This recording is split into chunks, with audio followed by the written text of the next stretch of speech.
Ba-dum. Hello, everybody, and welcome to Art First.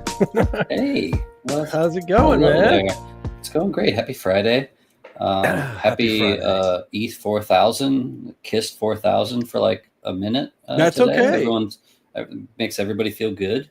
So yeah, I feel like things are moving around. I feel like NFTs are kicking off again, and there's momentum, and it feels good. It's not what I would have expected in the middle of the summer. I know that's a nice surprise. That's the strange part, right? Like summers are usually pullback season, and we just kind of wait it out until the fall. So I'm really curious if we're gonna have like a flip on that, or if it's just gonna do the thing that people want it to do. I've learned to never make any assumptions and just roll with it. Mm-hmm. I mean, that just sounds healthy. I mean, that's crazy, dude. No, you have to. If I knew what it was going to do, I would be retired by now. We just have to. Wouldn't we all? Man! But I'm excited to be here today. I'm excited for our guest. Yeah, today. Dude. The opposite of retirement, right? Like somebody who is just been. I mean, I don't know. There's few people who match the work ethic and drive of of our guest today, if I'm being honest. Like from what I've seen, from having talked to, just like the way he moves, is really fascinating and like I said, just incredibly driven. So I'm looking forward to talking today to our guest. We are lucky to have. Self-described liminal artist, which I think is a really good way to describe the art that he creates for the most part. Also highly wrapped up in nostalgia and AI, and it's so much more. And he managed to put so much story and heart into these things. Wonderful pieces. So today, very excited to welcome to the show DeltaSauce. Hello and welcome. Oh, hey, what's up? Welcome. Hi, man. It's good to see you, dude. Good to have you here. It's good to be here. Like, thank you guys for like just giving me the opportunity to just come on. So I'm really excited about the discussion today. Man, happy to have you. And like I showed your issue of issues. Oh, mine's upstairs. I forgot to bring it. Wonderful. Got to collect this at NFT NYC. Yeah. Which was a wonderful way of you kind of catalog, but it only is a small portion of the bigger project. Yeah, very grateful for that. Yeah, it's only 150 out of the 500. So, and which is still minting as of right now, correct? Yeah, we have. It's the year anniversary. It's the 1 year anniversary of the launch. Congratulations, man! No, thank you very much. Really cool. I mean, we can just jump right in because I've got some issues up here, and I've got some issues, boys. There we go. But no, I mean, just to give people a slight background, you've been experimenting with AI and different techniques for years now, right? I mean, you were early into this stuff, and you've been able to see it evolve, but you've also evolved with it, which has been really cool. But just give us a little high level on issues, and then we can talk about like what we're looking at here. So Issues was dedicated to my love of magazines. I grew up like 90s, early 2000s, and magazines were my way to explore the world and get to know different aspects of, reality. So I really wanted to make a homage to that love of magazines. So I wasn't able to travel. So World Magazine was sort of that, embodiment of travel magazines, and Icon is for gaming. So each one has its own genre and own style. And I sort of look at that like, a National Geographic magazine doesn't look like a Fortune magazine. So, like I made 8 different magazine brands to touch on 8 different genres. That's really smart too, in terms of like categories. That's funny that you mentioned National Geographic. I didn't think about them until now, but like that really does hit. Like, I don't know, most of us, who are of a certain age, right? We've grew up with having a bunch of those, and they were always so fascinating. With the photos and the articles that you would find in there. But like this, and this also has like that old comic feel and science magazines and Nintendo Power, if anyone's, familiar. But these are really interesting, man. So you said 7 different 8. There's 8 different ones. 8 different ones. And then So with that probably allowed you to really dive deep. Like I know just in general, like in talking to you in the past that you've talked about like you have like thousands of generations, Yes. probably even more than that, hundreds of thousands of generations. So yeah, like take us through like the process to get to something like this. So for me, it's all about coming up with a concept. I had a discussion a couple days ago of like, are you a conceptual artist? And like, it sort of applies to these collections. So coming in with that mentality of like, I want to execute on this sort of idea and concept, and then building narratives around it, and then honing on the aesthetic and digging deep into the tools. So for collections like Issues, it was mainly about me exploring the latent spaces and coming up with 8 different ideas for styles when it comes to issues per se. So it's just about me digging into the tools in a non-linear way. I think a lot of people like go in with that mindset of like asking the AI exactly for what they want output wise, and not really looking at it like I can prompt in Klingon or I can prompt in Elvish, and like I can just play around in these different kind of like languages and see what the outputs it gives me, and then just play around with that concept, and then develop that narrative and add on to that narrative behind the collection itself. That's cool, man. How'd you come up with the names? Was that done via AI, or did you come up with the names? So I had a lot of like troubleshooting with putting words into like these pieces. Like none of these were edited. Like these were all painted in with AI. Like I did not do any correction or anything like that when it comes to like the titles of each one. But Icon is the name of a band, by the way. Like I pulled because like it's pronounced Icon. So like I like to pull references like that. World Magazine is just a play on the word world. So for me, it's just like I like to play on words, and I like to like see what the AI can actually do when you're like wanting to have these specific words, because like it took me forever to get the words right for these, because it's just like I didn't do any hand editing. Like I didn't edit the words in. The AI gave it to me. So if you didn't get exactly what you're looking for, when you talk about in painting, you would just grab an area and have it redo that area yes, over and over again until it gave me, exactly what I wanted. Like kind of brute forcing your way into the piece. Yeah, and you'd have to ask in different ways. You couldn't just ask in like, put the title this, in this place, and you have to like ask in different ways until it finally gave you something. That's cool. Totally. And I mean, thinking about your art, I mean, the early stuff that I was familiar with was these kind of interior shots that were very crisp and clean, and almost graphic, almost poster-like. And then over time, especially, the needed views kind of looking out of the window from inside. And then this one is almost out of it. And then the newest stuff is completely outside for the most part. And so it's kind of this like journey from like inside to out of the box that I've seen you kind of transition over the years. No, I definitely feel that. And like, I still look at AI as this tool of exploration. Like it's the sandbox that as long as you're creative, you can just keep exploring and they're infinite. All these models are like infinite in scope. You can't generate all of the outputs. And that really interests me and that's why I play around with different languages, is because like you can brute force the AI to do something unorthodox and then go in and do a lot of like post-production. Cause like I've started really leaning on, going in Photoshop and editing things out and utilizing different AI programs to do in painting. And I think it's a fascinating process. And so the kind of the texture on this, is that something you did post process or through AI? Through AI. So a lot of my newer works are all trained on my own model that I've been developing over the past 6 months. So all of my feed work was done via this model, and then I started to just tinker away at it. And like, there's a little bit of enhancement with Photoshop with the texture, but like it's all just from AI. Really, that's very cool. Yeah, you get so much texture in there. I mean, what do you think the pixel size of this image is to get that level? So I still use like 300 DPI. Like that is my go-to for the outputs, is 300 DPI. Yeah. So again, because I'm looking at it from the perspective of like, if I want this to be a physical, it has to sort of be in that ballpark. You have to be able to print it at 300. Yeah.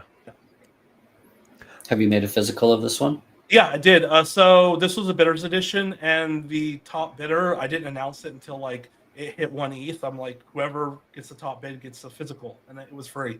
So that's cool. That's great, man. That's a surprise and delight is always appreciated. Um, I feel like where was it? This piece here. Um, I love the ability to really tell a story with few images. Like so much of your work, these pieces that you picked out, they feel really like emblematic of the work that you do, even though some of it is the more magazine, some of it is the more gritty, textural stuff. I feel like somewhere in here, when I look at this, like my first thought is Delta, Yeah. and storytelling. Uh, what? All right, this piece right here. I'm gonna zoom in. If it'll load, because like it's a big file size. A lot of It's these. gonna take 6 hours to load. I loaded it last night, but it doesn't Yeah. seem to cache. Just it's really interesting. Like how much in terms of like, I know you let the AI do its thing, but obviously you're like we said, brute forcing what you want it to do. Aside from just logos, texture wise, do you ever find yourself looking at something and wanting to rework it and get more texture or less texture in? Like, let's look at this, like this painted texture here, and Yeah. So a Yeah. lot of these works are based around initial imagery. Like if I want to get a specific texture, I have such a library of assets to pull from that I could basically work it in as the initial and then put weight around it. And then that's how I've been able to like accomplish textures before I started model building.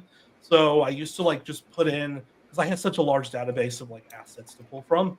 So that's really how I focus on the texture and the color. Like you can be very specific with color just by weighting the image of like, and just like putting that into the prompt. And I feel like that's a thing that a lot of people don't touch on, is just like you have control over texture and you have control over color. It doesn't necessarily have to be in the prompt side of things. Like I didn't ask for a specific color palette. I usually ask for subject matter, but I build it off of this initial image to create this sort of mood.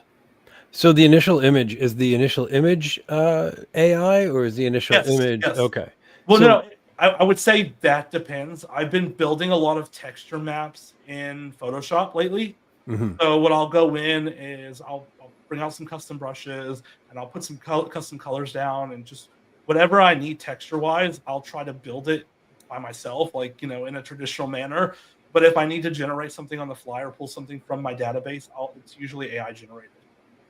So, as far as process goes, when you're saying you're gonna paint things yourself or generate textures yourself, and then how does that, um, to to dumb it down even more for me and maybe someone else out there, when you're saying, so like I understand painting something, I understand using Yeah. Photoshop to paint something, but are you talking about like painting general areas, or like saying, okay, this is, I want a truck here, I want a thing Yeah. here, or like roughing out, like to what level do you mean by painting textures that then get applied? So it basically taking like a blank canvas in Photoshop and then just applying like a specific paintbrush in different Hmm. colors and just using that and working that into the initial image that you would build around via the prompt.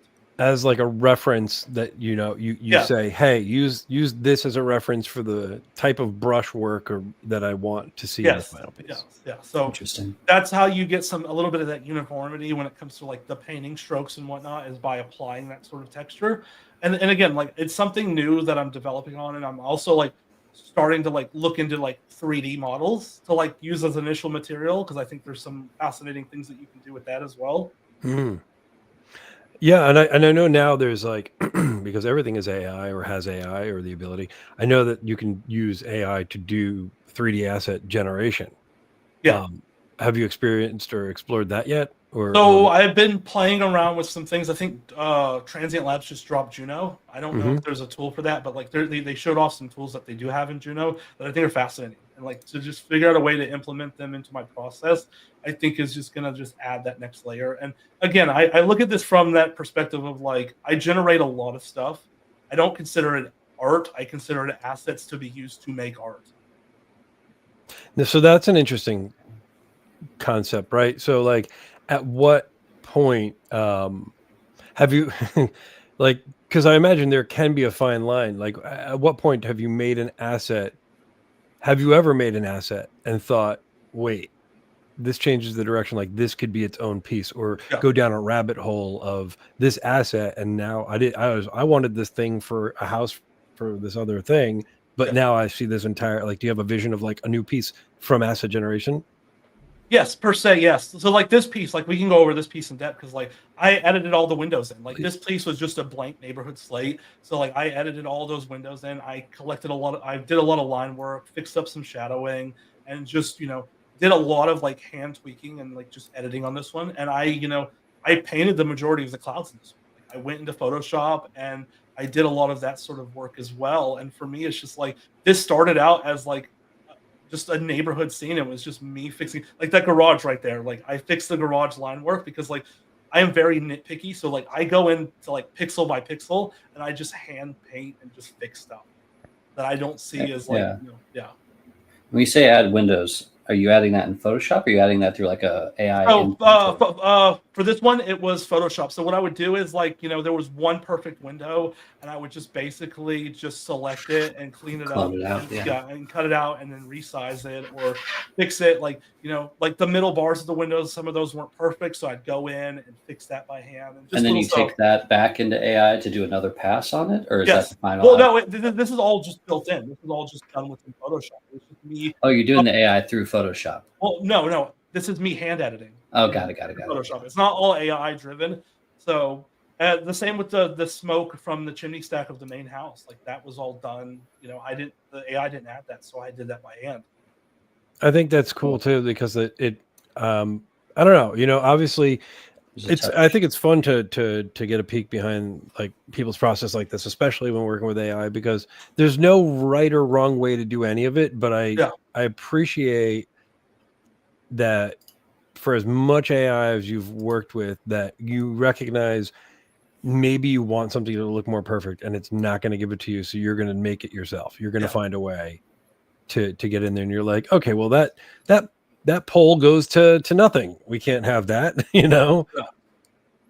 That's cool. But no, I'm very hands-on because like, again, I come from this woodworker background.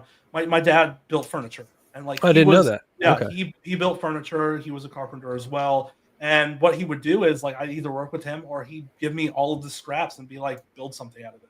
So I look at, AI as this tool to just give me an infinite number of scraps, and it's up to me to like polish it down, take away stuff and add stuff, whether that be using other AI tools or being hands-on.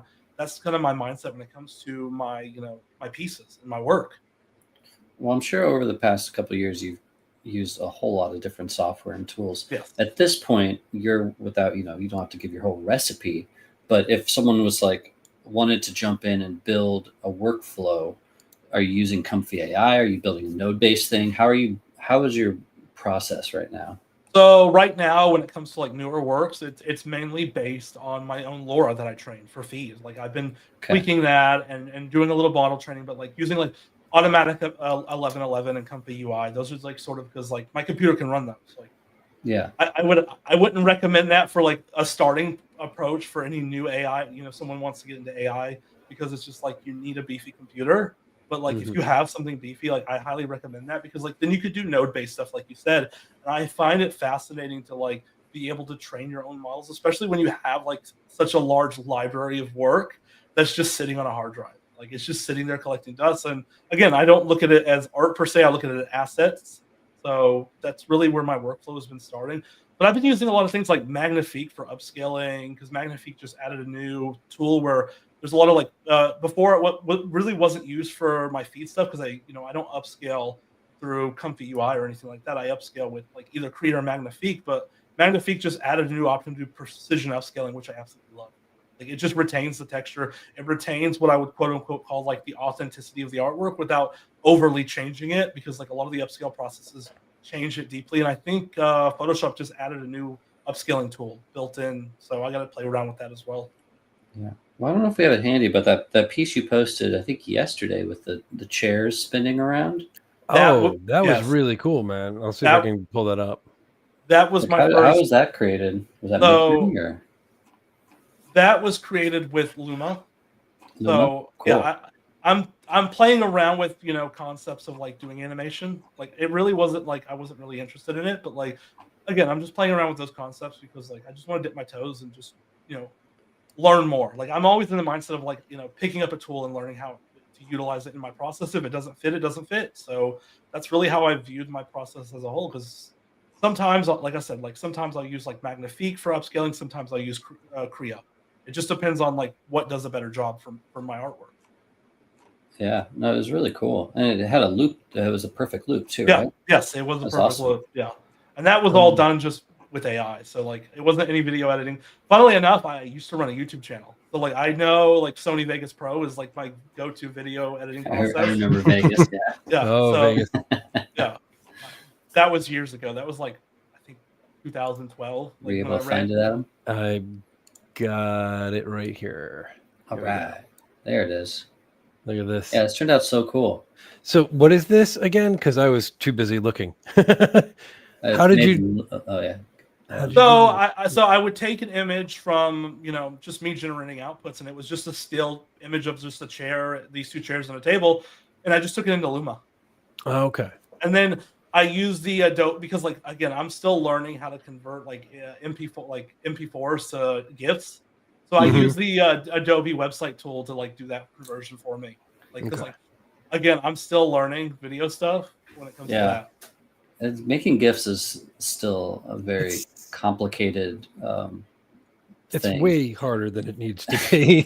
Yeah. And it never, I don't know. There's a few tools out there. I found redketchup.io does a pretty good job. That's like a free service. Comments. Yeah, that's a free one. That's I go to. But even still, so many of them just are overly complicated. And most of them just lose so much quality. This one so much really well. So no, the Adobe tool I think is like you just have to have an Adobe account, like, and just like you go there to the website, you upload the MP4 and you convert it to a GIF, and like it's pretty simple to use, and you can select like the aspect ratio you want it to generate out in. So it's good. Twitter typically is a square for GIFs, so it's awesome. Yeah, it's great. And the fact that it's a little out of focus too makes the GIF. It leans into the quality aspect. Yeah, that's a good call because it doesn't look like it's losing anything. It looks like it's appropriate for what it is. It also leans into your style really well. Of like, I guess I hadn't thought of what type of art you made, and then reading in your bio, just saying liminalist artist, and I was like, wow, that hits really really well. That with like the nostalgia. Like I look at these chairs and. I know that there's still chairs that are around today, but also they're very much feel like from the 90s. And also just the fact that there's nobody here and yet it's moving. It's got that really, like you said, like a liminal space. I shouldn't be here. I shouldn't be looking at this. Something's not right with it. What draws you to that kind of style?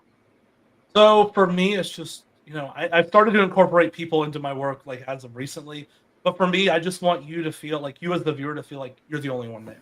Like that is kind of the mindset behind liminal spaces. It's like you're alone in this environment, and you brought up a good point. It's just like these chairs are moving, but you're the viewer. You're there in the scene, and it sort of like leans into that cinematographer kind of like mindset of like when we watch movies, we're technically there as a viewer to experience it. So like when you're looking at my artwork, I want you to feel as though you're there experiencing it.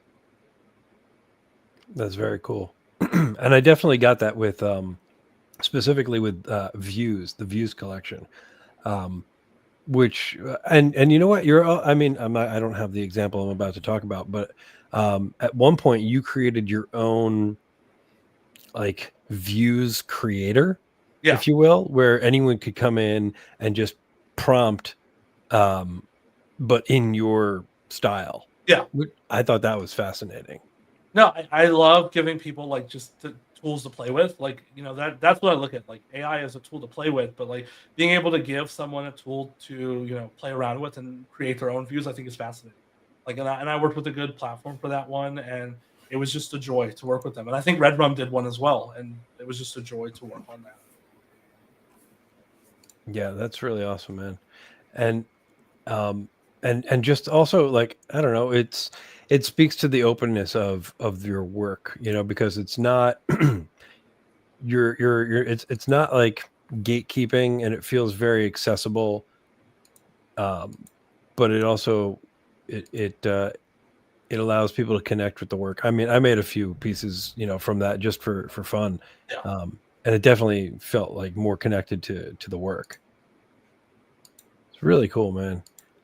These how important is color in your work and your choices of color for each piece? I am very specific on color choices because they set the mood. Like I'm a blues guy. I love blue. Like, Hmm. if you look at the bulk of my work, a lot of it's set within that blue color scheme.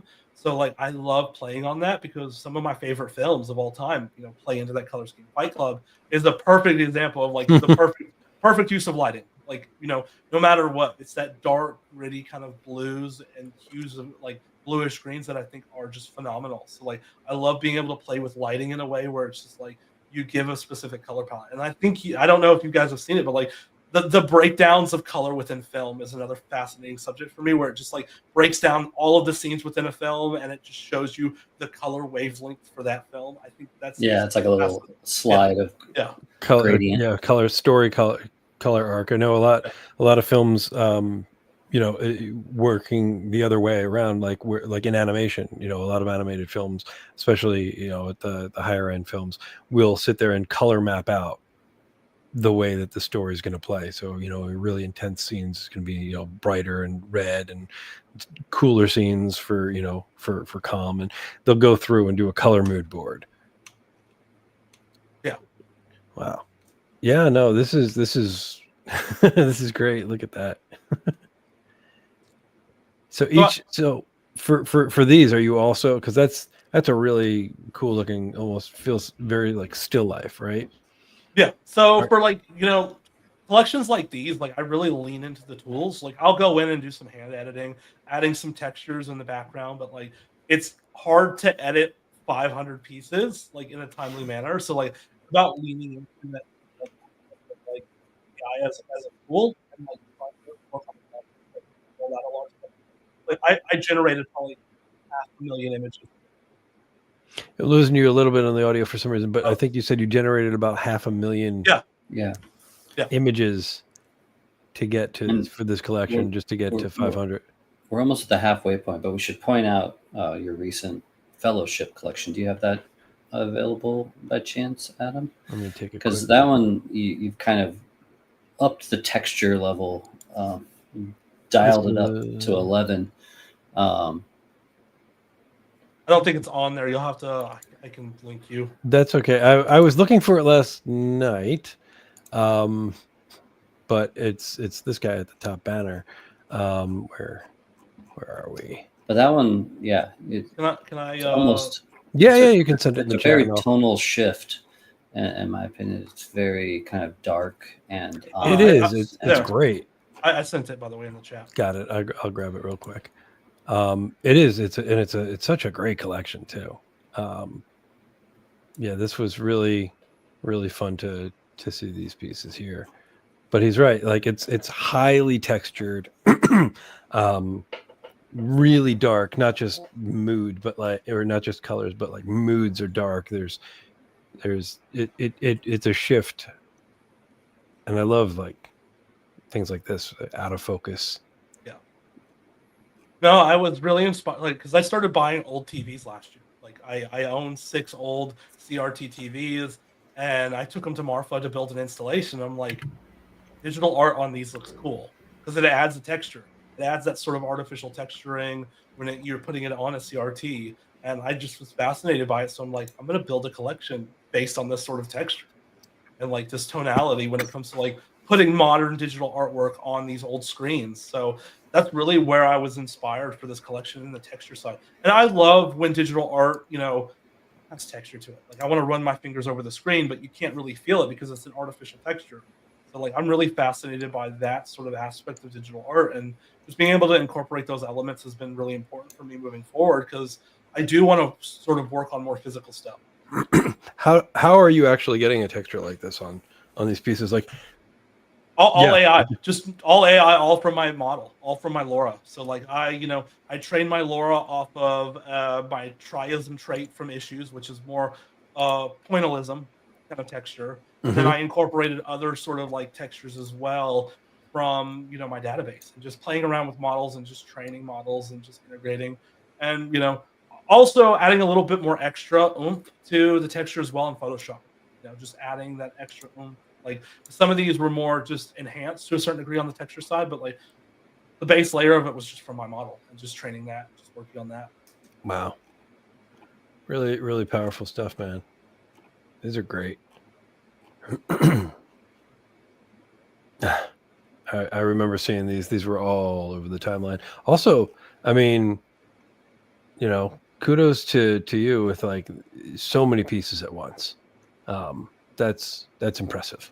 So no, I like how you bring that up, because Alejandro, like we when we started working together, Alejandro's amazing, by the way. He's a really good curator. When we started working together, we started like pulling apart the narrative of like how many pieces, because you want to be, and he basically said like, we'll do however many pieces that the collection needs.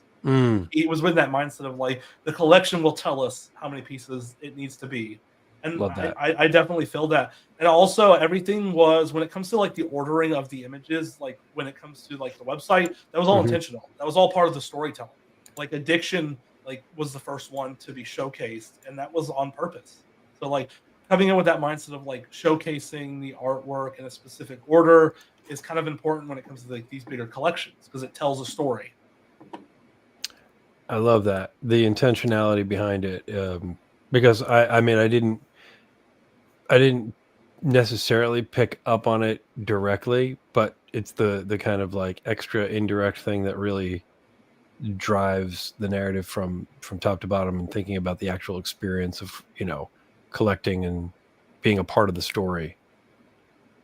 This is wonderful. Really cool, man. Congrats. This is a lot of fun, and I feel like you're really, even though it's evolved a bit, it feels like you scratched the surface with what's possible for your future stuff. You know what I mean? Like it feels like it's really cool to see the evolution, is what I'm getting at, and I can see that you're always pushing yourself to go further, and yeah, I'm looking forward to what's next. No, thank you. And again, the more these tools update over time, it's like the more I want to explore. I do consider like latent space this sort of like place for people to explore. Like I feel like an explorer. Like if I don't feel like Indiana Jones when I'm working on my artwork, then I'm doing something wrong. That's awesome. Very cool. Well, gentlemen, speaking of exploring, should we maybe explore other people's art? Let's do it. Huh? I'm ready. I'm ready. All righty. Let's see. See you guys in a second.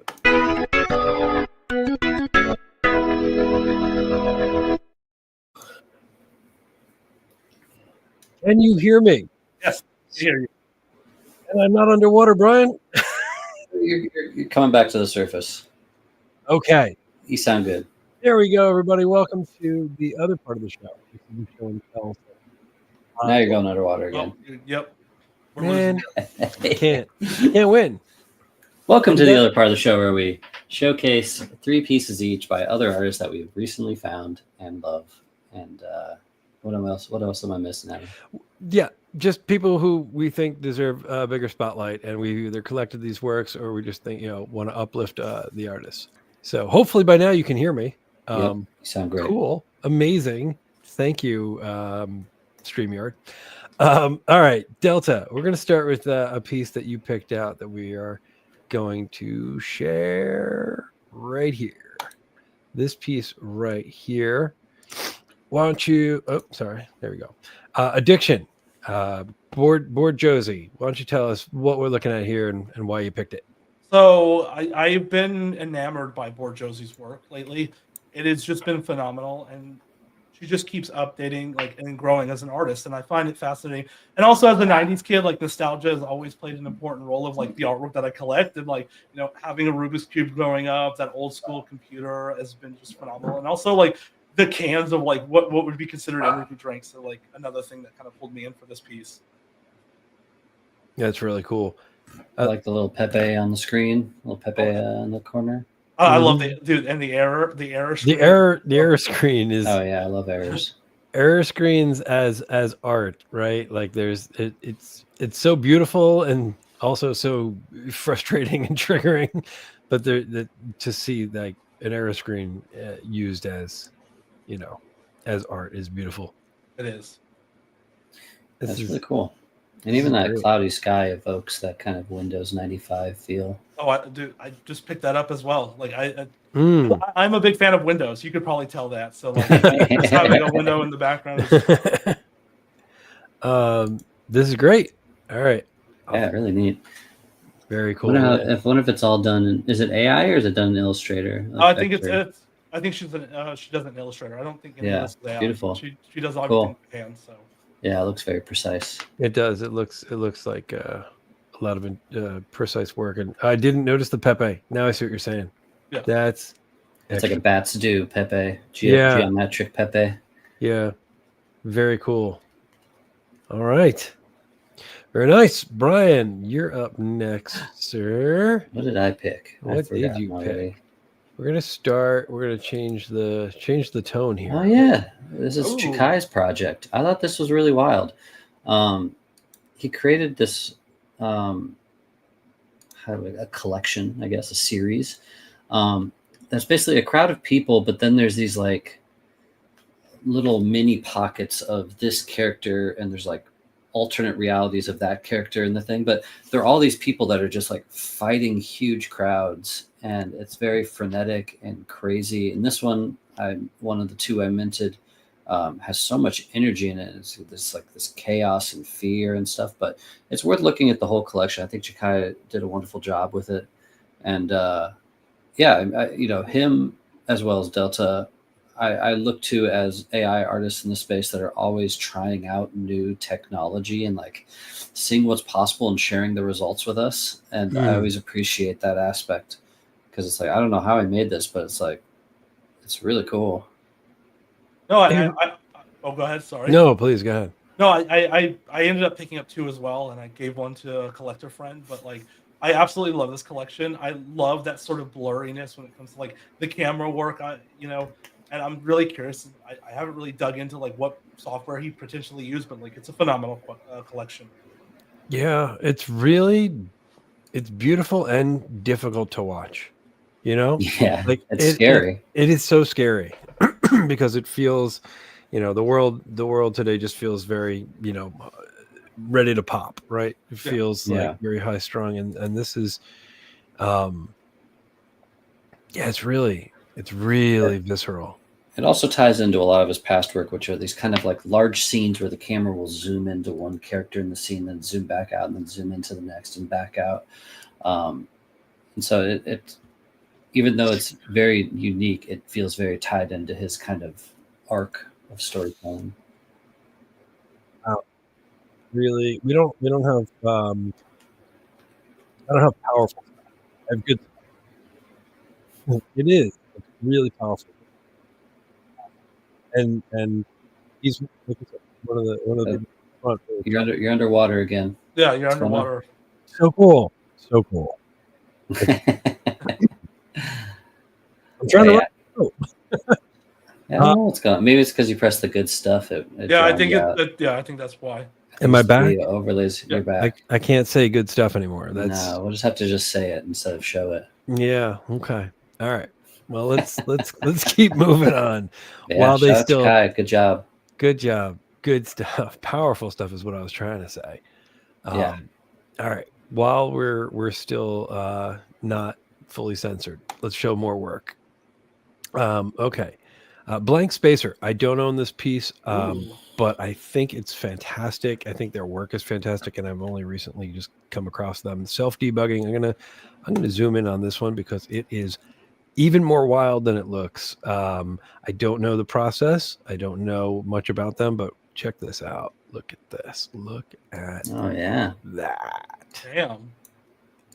Yeah, it reminds me of kind of like GAN AI art or something. Oof. It does. I'm looking at it right now as well. Look at this stuff. And so what I didn't say, but I'll say now is at the end of the show, we have our Art First Twitter account, and we share links to all the works from the artists that we talk about today, so people can give a follow and maybe collect if they want. But this just felt really, really special. Yeah. It's so dense. It is, and layered, and again, lots. I wonder if they like built it up in little pieces to get that kind of randomness.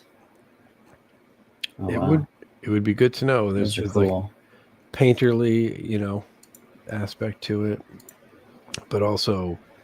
I think that one's been burnt. I think that one's been burnt. If you saw the address it's sent to. Oh yeah, that one is burnt. Yeah. That's interesting. I wonder why. Oh.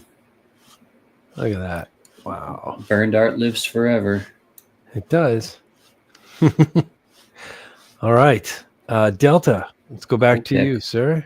Thank you. I can't throw the good stuff on it, but it is good stuff. It is good stuff. All right. This is Lion of AKC, right? Yes. I am. Time. This is one of my early works that I actually acquired from him, and it's mind blowing. I love the sort of like surrealism behind it to a certain extent, and the playfulness. Like it's very dark and humorous, but playful at the same time. I think he is able to balance that like so well in his artwork, and it's just like it just shows. And it's not the first piece I own, and it won't be the last. But like he's just been killing it lately with this artwork. He has, and to his credit, I feel like he's finally catching on to the bigger wave.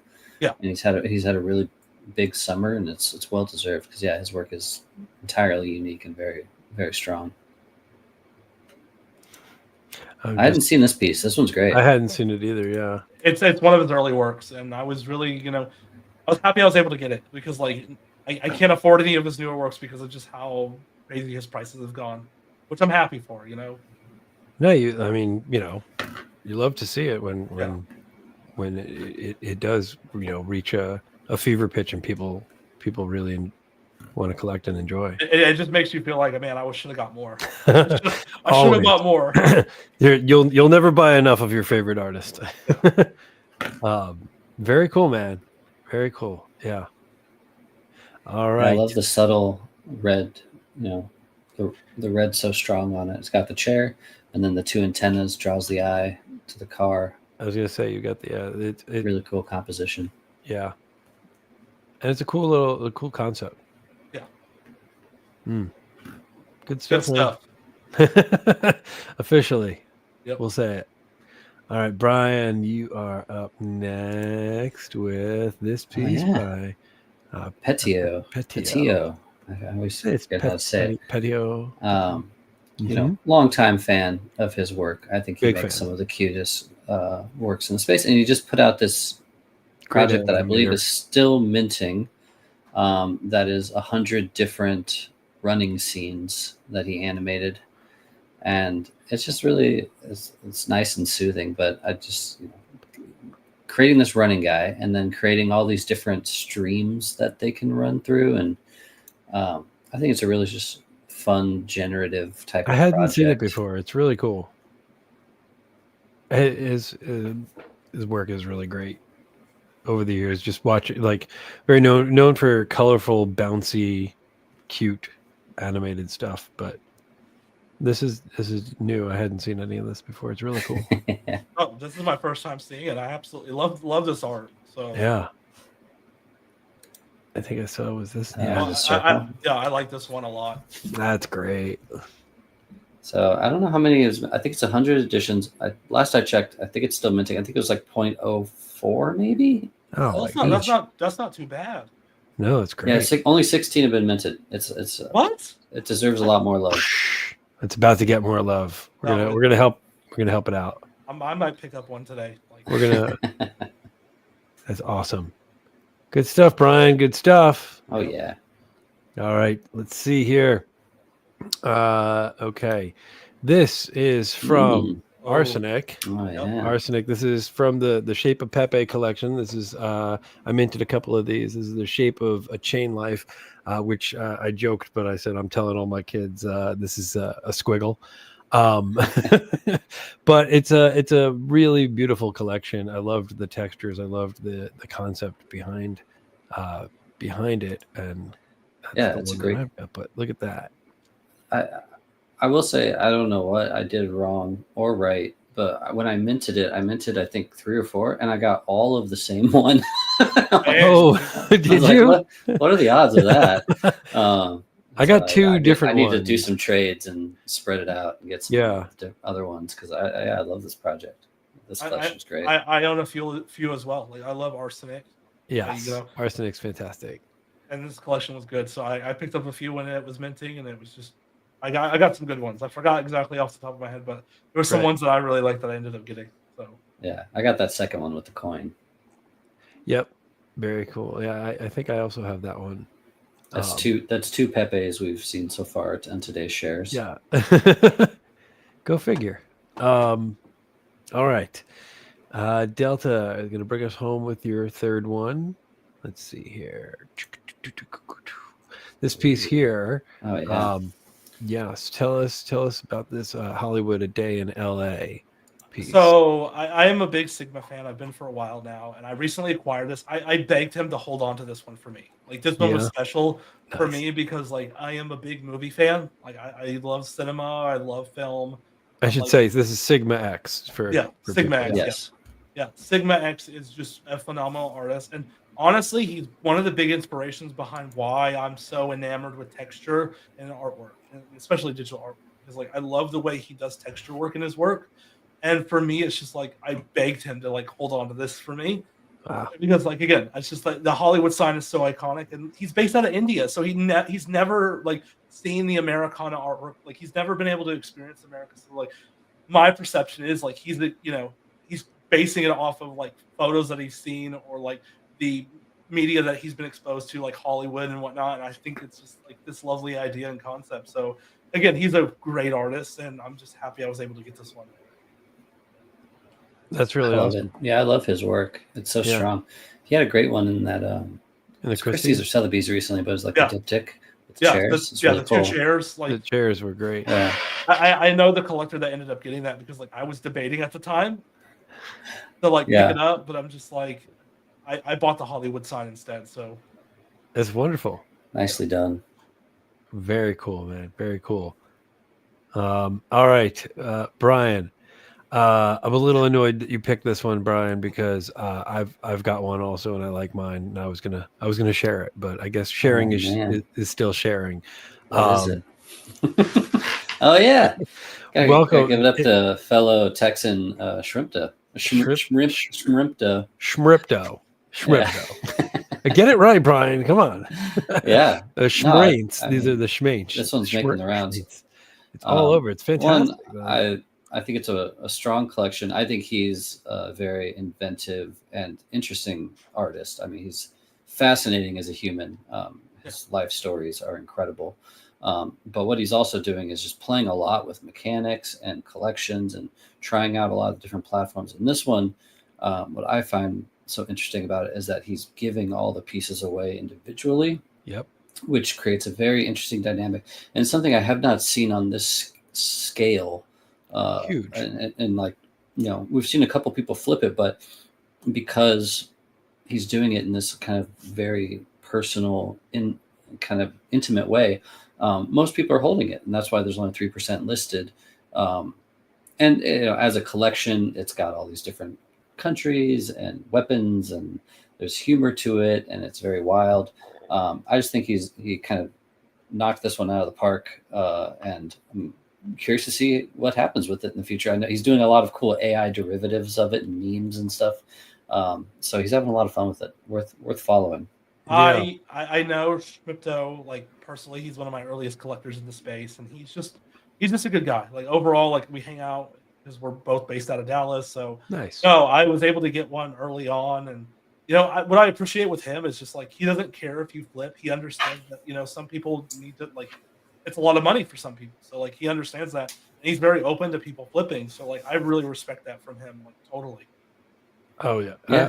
I'm very I'm honored that he gave me one as well, and that he worked with me to find one. I said I was asking for certain colors, and then he had certain things, and I said, actually, do you have any without like a gun? And I thought it was a long shot, but he's like, no, I have like one or two left, and so I wound up getting one without a gun in it, and yeah, I've had some offers. I've had some people reach out to me. I don't know. Maybe one day I'll sell it, but I still like, Yeah. Yeah. I really like it a lot. Yeah. So he understands the mechanics. I mean, he's a huge Jack Butcher collector. He understands the power of distribution, and especially free/cheap distribution at scale, and kind of the games that play with that. And I mean, look at Punks, Yeah.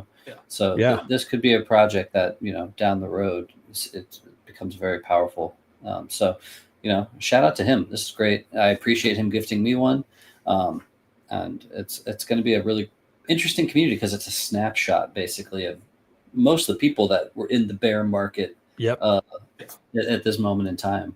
And there's been like fun little, camaraderie on the timeline with this, right? Like if someone sees someone who has one, we're like, ooh, you got one too. Let's chat. You got to be pretty decent because, the guy who made them and gave them out is really cool. So you must be cool. I've started following people like just because they got a schmate. Like that's just how powerful they are. Yeah, there's it's like a vouch, Yeah. Very cool, man. I would really like to hit the good stuff button if it didn't mess up my audio. That's cool. All right. Last but not least, I don't own one of these, but I think I'm gonna get one because they're still minting. So right here, Finger Code, whose work I actually was not familiar with, and this is being minted through the Heft Gallery, which is a fantastic spot that just opened up in New York. But yeah, these are generative, the Scribs collection, and it's like $84 USD, and it's all generative, but it's open for like, I don't know, like 6 days, 5 days, whatever it is. Yeah, I think there's 3 days left. Yeah. It's really just powerful work, just really cool use of color and line work. I love it. Finger Code's awesome. I got to meet him for the first time 2 years ago at the Bright Moments London. He was doing a free mint for attendees there, and so I have that was like his early piece. I minted one of these. I don't know how to find it, but it's really cool. And yeah, it's through Heft, but they're also going through Verse. So the minting mechanics are through Verse. So it's cool to see those two kind of entities link up and doing it in a very powerful way. But yeah, Finger Code makes awesome stuff, really interesting stuff with like patterns and fabrics and, strong rising star in the generative art scene. I thought I clicked on a work. Maybe I didn't. There it is. Okay. I love the colors. Yeah. It's very, very cartoonish, illustration-y. He got like I was admiring the line work because it's got this like waviness that looks like it was drawn by hand. I don't know if this was going to make it nice and big for us or just a giant. Right. That's a true generation of it. Yeah. Look at that. That's juicy. That's really good. Can't make it bigger. All right. Good. Very cool. Good stuff. Put the button on it right there. Are things that we both have. Very cool, man. Oh boy, gentlemen, this has been a lot of fun. Delta, I gotta ask. You've got, you're always working, you're always pushing. Like I said, I admire your tenacity, your drive. You're someone I look to when I'm like, am I doing enough? No, definitely not. It's great to see. What's you want to plug anything? You got anything on the horizon? Any sneak peeks? Anything you want to talk about, or just tease out, or anything? I'm working on some physicals lately. Like I've been exploring. I've been talking to a Japanese print shop for a while now, and also it's like I said earlier, it's the 1 year anniversary for issues, and we're still minting out. We're still we have pieces available privately, and we had an auction go off today, so. Getting closer and closer to being sold out, but like I'm really proud of the collection, proud of the community behind it. And then Bryan Brinkman won one a few weeks ago. I know that guy. Yeah, I won the auction. Yeah, you It was won the great. auction, which It was during NFT NYC. Yep, it was phenomenal. I wasn't expecting you to bid, so thank you again. I'm glad it's in your collection. And it's just like, Of course. Issues wasn't designed to sell out because like we're having it reveal over time, one after the other. So like really proud of the collection. And again, thank you guys for having me today. It's been a blast. Like it's always a pleasure to be a part of these, just chat with you guys. And also you guys brought new artwork to my attention. So like I'm really excited to go like explore what they're doing and like maybe pick up some new artwork today. Dude, that's the goal of this whole thing, man. We appreciate you coming out and being a part of the show. So thank you, and thank you to everybody out there who is watching live or watching while folding their laundry. We appreciate every one of you for showing up. We are off next week. We're back though on the 22nd. Should I tell people who we got? Yeah, sure. All right. We're going to be back with Erin McGeen, Life with Art. She's an incredible collage artist who just put out an amazing collection, and I look forward to chatting it up with her. Can't wait. All right, Bryan, Delta, you guys have a great rest of the day. Have a good one. Weekend. I had nothing there, right? I was like, and goodbye. I'll see you soon. It sounds Have a good good. one, guys. All right. Take care, guys.